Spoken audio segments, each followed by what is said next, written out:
Hello, everyone, and welcome to week 6 of the Finish Fast virtual book camp. Good job! You made it this far. I'm so excited for you. And I'm also very excited about our special expert coach that'll be on today, and I'm excited about the 4th of July weekend.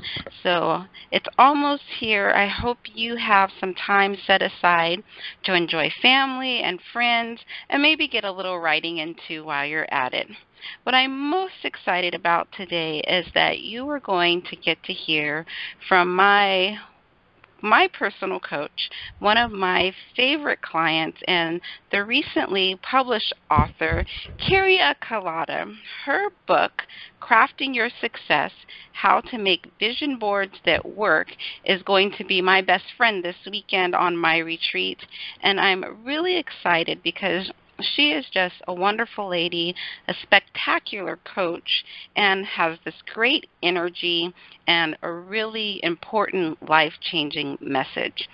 So before we get to talking with Kyria, I just want to remind you to, whether you are on the call live or you are listening to the recording, to turn off all your programs, your Facebook, your emails, your phone alerts, and just really focus in on writing. Listen with your ears and your heart, and be sure to remember that your message is important. It's not just important for you, it's important for the lives that will be transformed because of what you were willing to write. So, without further ado, Kyria, are you on the line with us? I am.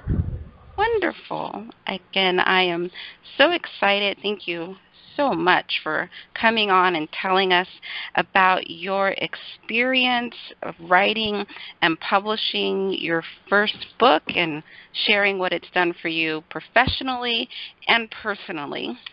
To give you some background on lovely Miss Kyria Kalata. She is the founder of Get a Life 2 Coaching. She's a certified life coach who champions big dreamers that are excited and fearful of taking life to the next level. Kyria brings together life experience from several successful careers.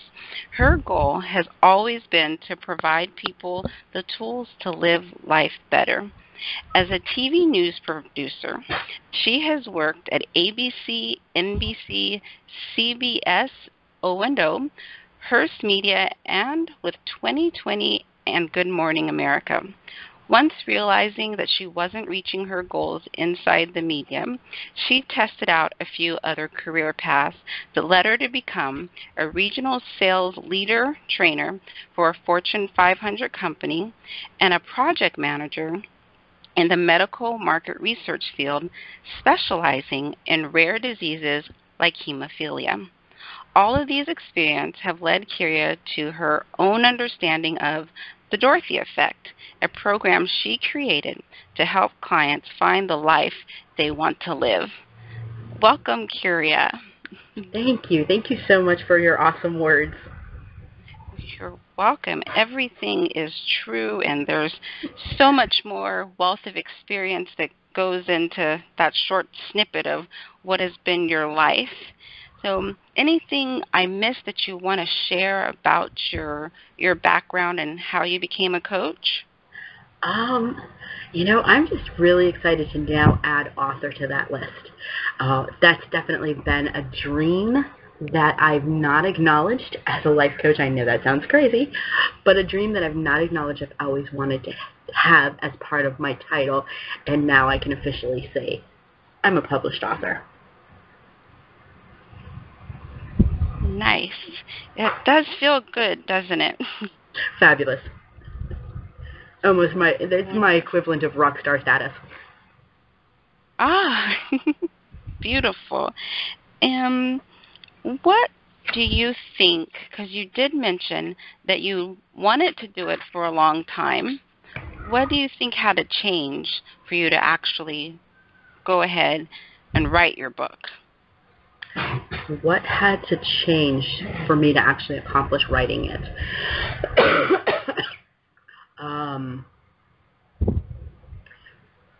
Mostly finding the right program for me that was going to support me through the process.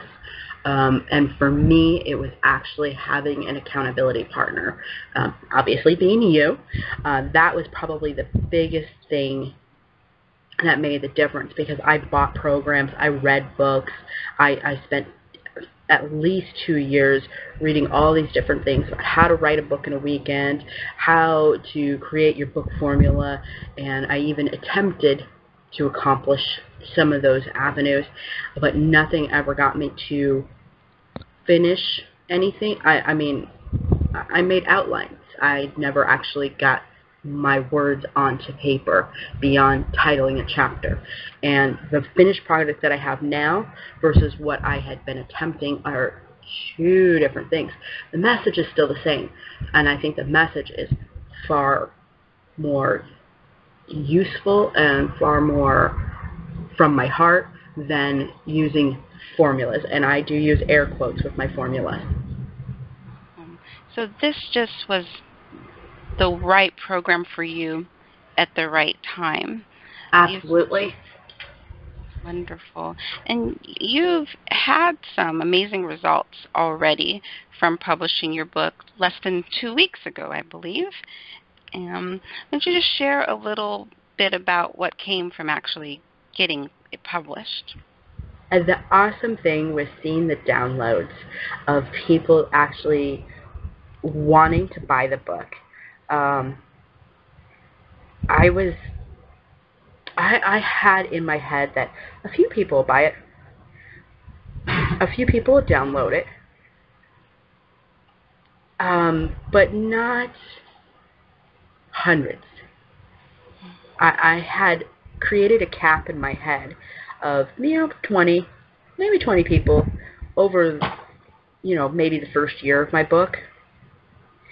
I didn't imagine the greater results, and seeing that really started to transform my thought process about my business. Seeing people downloading in Denmark and Italy and Spain. Spain has been someplace I wanted to go, and I wanted to go and do a coaching program there, but I was really envisioning people coming from other destinations from the United States to go to Spain to do a coaching program with me. I wasn't envisioning people living in Spain doing a coaching program with me. And so that transformed the thought process of, oh, there's people there reading my book who probably want to hear more of my message. So that was a huge transformation for me. Great. Well, congratulations on more downloads, far exceeding what you expected, and getting to #1 and just having such a great experience with it. I'm really excited for you, and like I said, I'm going to be using your book this weekend. I can't wait to have the time and opportunity to do so. I'm so excited about that too. And as you were writing the book, what did you learn about yourself? Writing about the book and what I learned about myself. I can have a coherent thought process.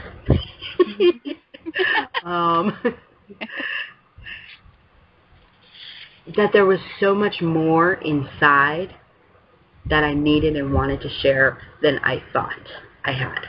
Like, the message was bigger. It was more expanded than the simple idea. I had a simple idea and it had a simple answer, but as I began to write and to address my own thoughts and needs, then it started to come into something bigger, better, more awesome, more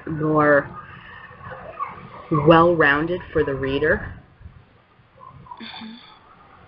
And tell me a little bit about your book and about what you want the reader to get from experiencing your writing. Crafting Your Success, which is a guide to creating vision boards that actually bring you to the success point. The point to the book was to take the woohoo mystical stuff that a lot of times is presented with vision boards or dream boards because of the law of attraction and movies based on the law of attraction. With those out there, they came off very spiritual, and a lot of people aren't comfortable with that spiritual idea. Mm-hmm. And there's a lot of science actually behind it, but then the science gets into, big thick textbooks that are, on neurobiology and stuff like that. So that also is really overwhelming and doesn't tell a person how to actually go from step A all the way through step Z in a manner that is non-spiritual and non-overly scientific. So I wanted it to be more like a conversation and kind of a recipe of how to make it happen. And the other big point to it was the missing step, that all of those things typically miss, and that there's dozens of books out there on how to create vision boards, and you create vision boards, but you don't necessarily create success from them because you're missing the element of how to check your own vocabulary, how to check your own vision, to see if you have negativity, how to create affirmations from the positive parts that you're able to acknowledge and recognize during the building process, and how to involve a support system into your vision board. So once you create a vision board, if you have naysayers who are living under your roof, that makes that vision board almost useless. So I wanted to bring it in so that people understood how to present it to their family and get them on board. They're not going to be 100% supportive. We know that. That's why they're there and they're naysayers, and we know that they're naysayers. But you can get them to accept that this is your vision and this is what you want. And I'm going to say, sure, go ahead, do that. Prove it to me. You want them in that prove it stage. Oh. So your book is really like the missing piece of creating a board and actually having it do something besides be something pretty that you look at once in a while. Exactly. Yeah, it's taking the vision board into action and not just being that thing that hangs on the wall. Wonderful. So in your book, you go into details about bringing other people in and making it really real and really having more impact in your life and the people around you's life. As you wrote the book, and in your book you share your process of creating your ideal client image. And what did you find that was surprising about your process in terms of how it differs from what people have been teaching about vision boards for years? What I find different than what's been taught for years is two things. First, it only has a 90-day lifespan, so if you don't re-up your connection with your board, then it no longer functions in your life. It doesn't continue to create and inspire your life. So you have to stay connected at least every 90 days with your board. And that is based on neuroscience of how visioning works in the brain, and when you do a physical activity, how it responds and how long the effect of that response lasts. And the second thing to it would be being active. Being active with the process, being engaged. Okay, so it's more than just sticking things on a poster board. It's really getting involved with the process. It's getting involved in the process and getting into knowing who you are through the process. So when you're selecting images, you're questioning yourself by why did I select this image? What was attractive about this image? And I have a whole list of questions in there to help you double check that image and make sure that it doesn't, even though you may really desire that image, that it doesn't also have a negative connotation that goes with it, or how to turn that negative connotation around. So I give a process on how to do that, and that is an action. which is much different than most vision board books or videos go through. They don't go through this double check to make sure that what's going on in your psychology matches that, or that you could shift your own psychology into matching the vision. Perfect. And can you describe to me, kind of going back to the writing process, if you don't mind sharing, what your vision for your book was, or your actual vision board for your book? What did that entail? My vision, even my title changed, which was awesome. My original title was Visions of Success. And I realized after having our session that one of the things that was holding me back from writing the book was that sounded like a great, self-help psycho type book. There was going to be a lot of words and a lot of stuff, and it didn't necessarily involve crafting a vision board. So that was probably the biggest thing, was the change of the title changed how I was going to write this book. And I actually honestly was probably very overwhelmed by the fact that my own title meant that it was a different book than what I really was seeing in my head. So what did you do to stop being overwhelmed by it?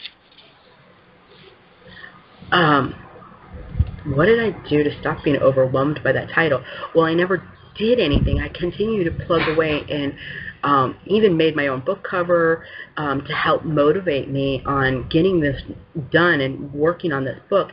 It was through our coaching session that the title changed, and then the title matched the true vision I had for my book. So coming up with the title up front without having the exercises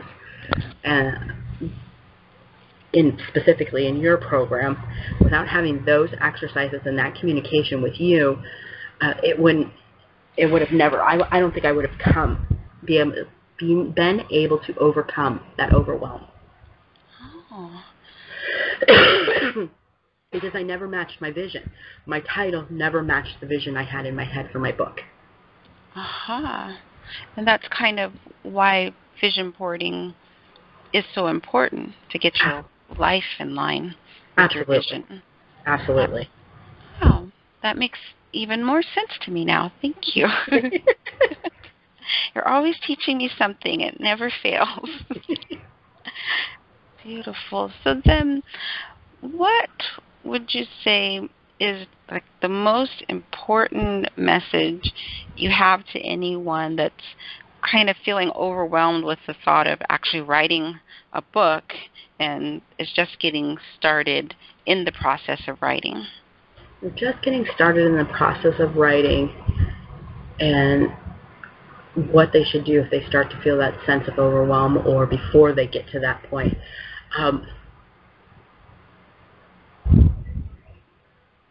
That's a tough question. I would have to say, really, it's getting with the right person to help you through the process. Two brains are always better than one, definitely. And when you get so caught up in your own mind about what you're doing, sometimes you reject the really good ideas you have, and you need that second brain to help you run it.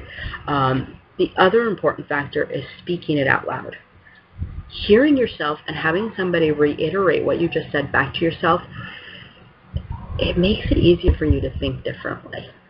And that's how my title changed, was you reiterating back what I said, and then I realized, no, that doesn't work. That's not it. It needs to be different. Mm-hmm. And so then crafting is what came out, because I want people to be hands-on, and even if they're non-crafty people, I want them to play with pictures and the board and glue and stickers and colorful pens or markers or whatever. I want them to get creative and get childish. Mm-hmm. And so that just, it all made much more sense. Mm-hmm. I like that you incorporate kind of getting back to your child in part of the process. That is a very good point. In many ways for doing vision boards and for writing in general, just to be able to get to that point of creativity where we're more whimsical, I guess, Yeah. about it. And as you were doing that and working on it, were you able to incorporate feedback from other people in your life through the process, or? In some parts of it, I did. Some parts of it, I was a little nervous and didn't want to. So I did share it with a couple of people, select people, to get some feedback. Really looking for them to give me feedback structurally more than creatively. I stipulated that, take my word for what it is, and just tell me if I'm, putting sentences together correctly. Check my spelling, but don't check my method, That's a very important point, because getting feedback, you don't want it to become what they think you should be writing. It's what's coming from your heart and your unique message. Yeah. And was it at all difficult to stay on that path of keeping to your message, or once you got rolling, it's well, as you can remember, towards the end of the book, I was having challenges, and there was a repetitive chapter, and then there was a chapter that was that I did delete completely because I just couldn't figure out how to make it happen. And I realized that the reason I couldn't figure it out is I was addressing somebody else's thought process and not my own. And as far as the redundancy in chapters, I was too much in my head. And so I wasn't seeing from the reader's perspective. So having a reader's perspective and having the accountability partner's perspective really made that easier to go through and to make the reality choices that I needed to make. Great. So it was getting your book written and published involved more than just you, and you didn't write alone. No, it's not. I mean, it's really funny is I always thought about writing as being a lonely process. And I remember growing up, in movies, they would always show the writer off at some retreat in some cabin or some ocean cottage, and they would be alone for weeks on end, and some people would take vacations and write their books, and that was a great story. And I thought that was the vision I wanted, was to, go off and on an isolated retreat and write my book. But reality wasn't going to allow that to happen because, it wasn't. The timing was never going to be right for me to go on an extended 30-day vacation where I'm just going to sit there and focus on writing. It's just not going to happen. And I remember one of my friends' mom was a writer, a published writer. She had her day job, but she was a published writer, and how she would, have dedicated time in the evening that she would focus on writing, and a couple of hours on the weekend that she would focus on writing. And I just kind of remembered there's a process to this. It's not that you have to be isolated and run away from the world to write your message. And in her writing, she submitted her manuscript, and an editor would come back with their 2 cents, and they would brainstorm around the story that she was a fiction writer, and they would brainstorm around how to make it meatier or better or more entertaining for the reader. So I knew there was a team involvement to it. I just didn't know where my team was going to come from, how I was going to have a team. Mm-hmm. And then once so I think we talked some about in your VIP who was going to read it once you got going. And once you had your team, did that make it happen any faster for you, or how did that help? Yeah, having the team definitely helped. Knowing that there was support and somebody to check it out, that was definitely really made it easier. Again, I'm definitely not the perfect writer. I'm a good writer, not a perfect writer, and I don't always pay attention to the grammar of things. So having somebody on my team who pays attention to that stuff, that I feel like is nonsense, but it's important and I know it's valuable. So having that strategic partner for that was definitely huge, because I knew I could just get the words out of my brain onto paper, and then we could fix the grammar later. Mm-hmm. That is an important part of writing, is to go ahead and write. Just write it. Mm-hmm. Editing Exactly. comes later. As you were looking into publishing your book, because you did say you'd been thinking about writing it for quite a while, and looking to different publishing resources, how did you decide to use Amazon Kindle over something else? That's a good question. Publishing, when I was looking into, first there's the whole process of sending a query and a manuscript and all that kind of stuff and getting rejected, and that was definitely something I wasn't ready for. So then it was, okay, well, since you're not ready for that, self-publish. And so self-publishing became, okay, how do you do self-publishing? How much is it going to cost? What are my options? Can I do a single run? Can I buy just one book and, at a time, stuff like that? And so I started looking into all that stuff, and it was all just so expensive.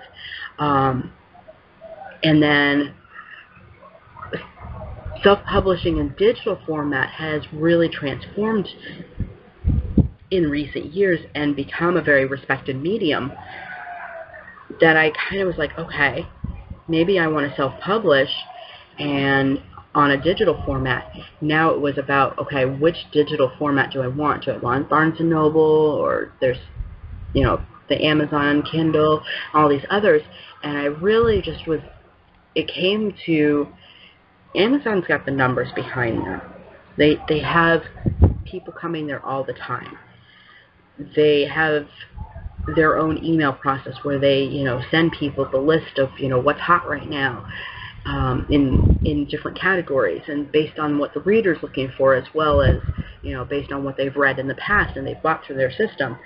So it really became how they've got the numbers.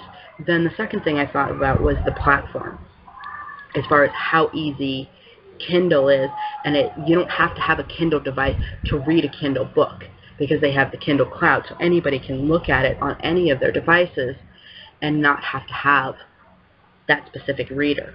Whereas like Barnes & Noble, it's a little more specific. You've got to have their reader and all that kind of stuff. Now, that I know that they've expanded a little bit, but they don't have people who come onto their website to buy groceries, to buy clothes, to buy clothing or home interior items. So they don't have the traffic. People go there strictly to look at books, buy books, and get free books. That's it. So their traffic is limited. That's what helped me choose Kindle versus Barnes & Noble. That makes perfect sense. It's there's so much variety and so many different offerings that it can be one of the overwhelming things about publishing and writing books, is trying to figure that out. But you put it so well and so succinctly. Thank you.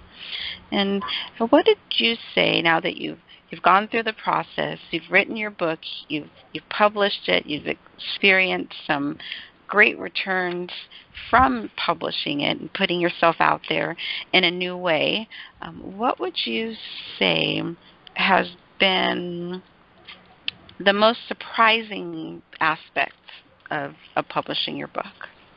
The most surprising aspect of publishing the book was how, after looking at the downloads and seeing all the different countries they were coming from, how it transformed my vision of my business.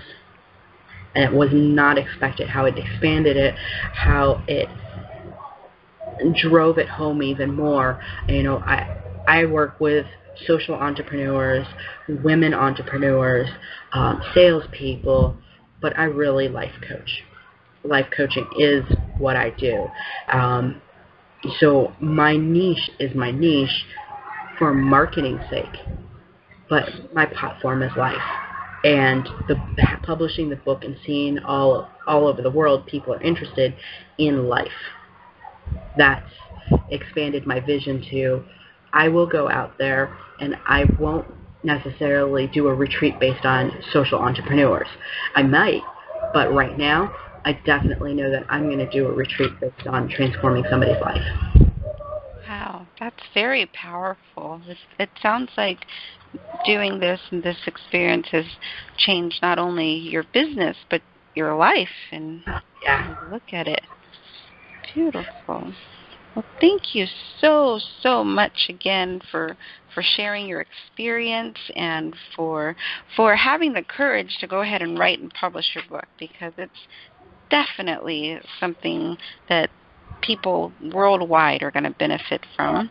Any last words, just final message you'd like to share with the book camp members? Well, one is you use the right word, is courage.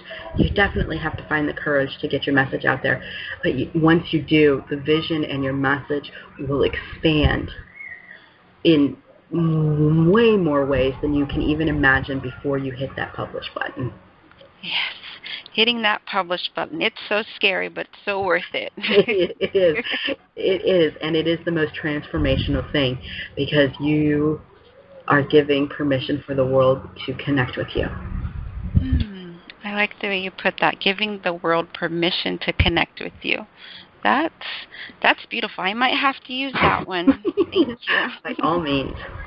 Oh, that's part of writing from the heart and getting your message out there, is give the world permission to see you, experience you, and expand your life, expand your vision, expand your business.